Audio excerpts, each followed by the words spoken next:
जब भगवान ब्रह्मा भविष्य में श्रीराम की सहायता के लिए देवताओं को उनका दायित्व समझा रहे थे, उसी दौरान उन्होंने श्री विश्वकर्मा को भी इस कार्य के लिए बुलाया। तब विश्वकर्मा जी ने उनसे पूछा, हे ब्रह्मदेव, मुझे पता है कि रावण के अत्याचार को रोकने श्रीहरि शीघ्र ही अवतार लेने वाले हैं।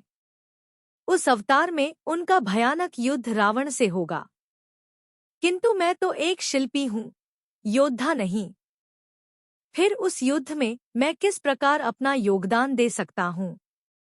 इससे पहले कि हम वीडियो में आगे बढ़े, यदि अभी तक आपने हमारे चैनल धर्म संज्ञान को सब्सक्राइब नहीं किया है तो कृपया सब्सक्राइब कर लें, ताकि आने वाली वीडियो का नोटिफिकेशन सबसे पहले आपको मिलता रहे। रामायण की कथा में नल और नील नामक दो वानरों की कथा आती है। दोनों महान योद्धा थे और लंका युद्ध में उन्होंने कई प्रमुख राक्षस योद्धाओं का वध किया।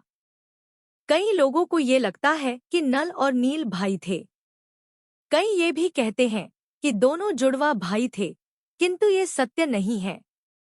रामायण में जो वानर सेना थी वे सभी किसी न किसी देवता के अंश थे। उसी प्रकार नल भगवान विश्वकर्मा और नील अग्निदेव के अंशावतार थे। वाल्मीकि रामायण में लंका सेतु की रचना का श्रेय केवल नल को ही दिया गया है और सेतु निर्माण में नील का कोई वर्णन नहीं है। यही कारण है कि इस सेतु को लंका सेतु एवं राम सेतु के अतिरिक्त नल सेतु के नाम से भी जाना जाता है। विश्वकर्मा के पुत्र होने के कारण नल में स्वाभाविक रूप से वास्तुशिल्प की कला थी। अपने पिता विश्वकर्मा की भांति वो भी एक उत्कृष्ट शिल्पी थे। यही कारण है कि समुद्र पर सेतु निर्माण का दायित्व नल को ही दिया गया था। जब भगवान ब्रह्मा भविष्य में श्रीराम की सहायता के लिए देवताओं को उनका दायित्व समझा रहे थे, उसी दौरान उन्होंने श्री विश्वकर्मा को भी इस कार्य के लिए बुलाया। तब विश्वकर्मा जी ने उनसे पूछा, हे ब्रह्मदेव, मुझे पता है कि रावण के अत्याचार को रोकने श्रीहरि शीघ्र ही अवतार लेने वाले हैं। उस अवतार में उनका भयानक युद्ध रावण से होगा, किंतु मैं तो एक शिल्पी हूँ, योद्धा नहीं। फिर उस युद्ध में मैं किस प्रकार अपना योगदान दे सकता हूँ?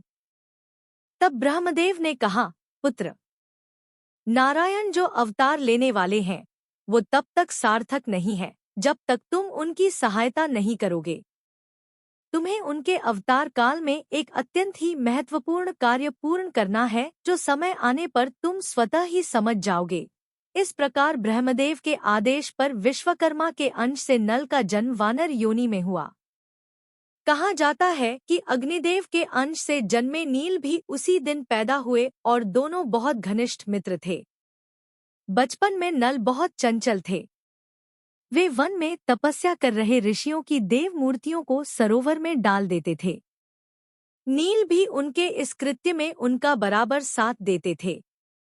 ऋषियों की उनकी शरारतों से बड़ा कष्ट होता था और उन्हें अपनी देव मूर्तियां बार बार बनानी पड़ती थी।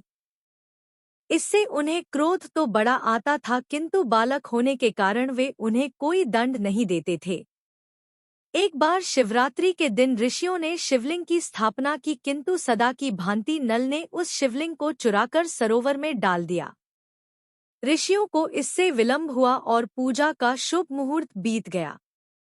इससे रुष्ट होकर ऋषियों के धैर्य का बांध टूट गया और उन्होंने नल को ये श्राप दे दिया कि उसके द्वारा स्पर्श की गई कोई भी वस्तु जल में नहीं डूबेगी।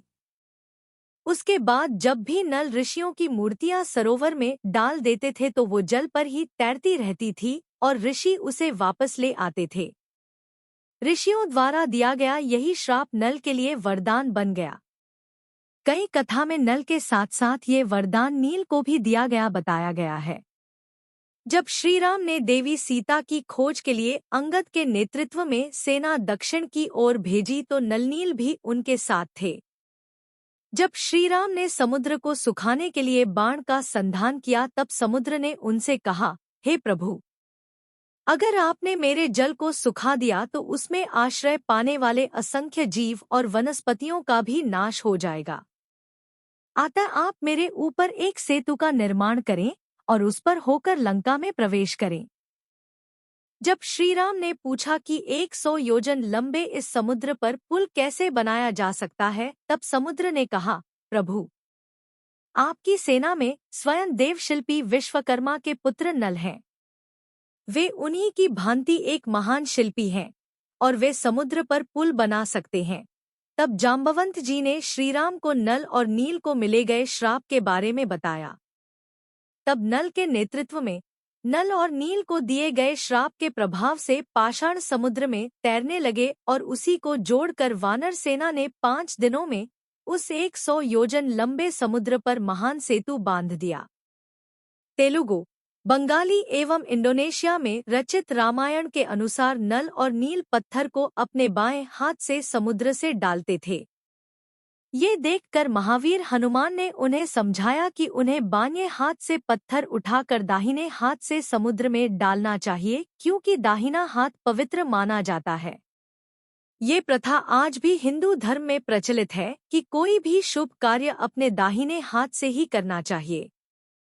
आनंद रामायण के अनुसार ऐसा वर्णन है कि नल द्वारा स्पर्श किए गए पहले 9 पाषाणों से श्रीराम ने नवग्रहों की पूजा की और उसे सबसे पहले समुद्र में प्रवाहित किया ताकि सेतु का कार्य निर्विघ्न पूरा हो सके। कम रामायण के अनुसार लंका में प्रवेश करने वाली सेना के लिए शिविर बनाने का दायित्व भी श्रीराम ने नल को ही दिया था। उन्होंने लंका में उपलब्ध स्वर्ण और मणियों से अपने सेना के लिए शिविर बनाया, किंतु अपना शिविर उन्होंने बांस और लकड़ियों से बनाया। ये दर्शाता है कि वे कितने कुशल सेनापति थे। लंका युद्ध में भी नल ने बढ़-चढ़ के भाग लिया। जब इंद्रजीत ने वानर सेना में त्राहि मचा दी, तब नल ने उसे युद्ध के लिए ललकारा। उस युद्ध में मेघनाद ने नल को अपने सहस्त्र बाणों से बींध दिया था, किंतु फिर भी उनका वध करने में वो असमर्थ रहा।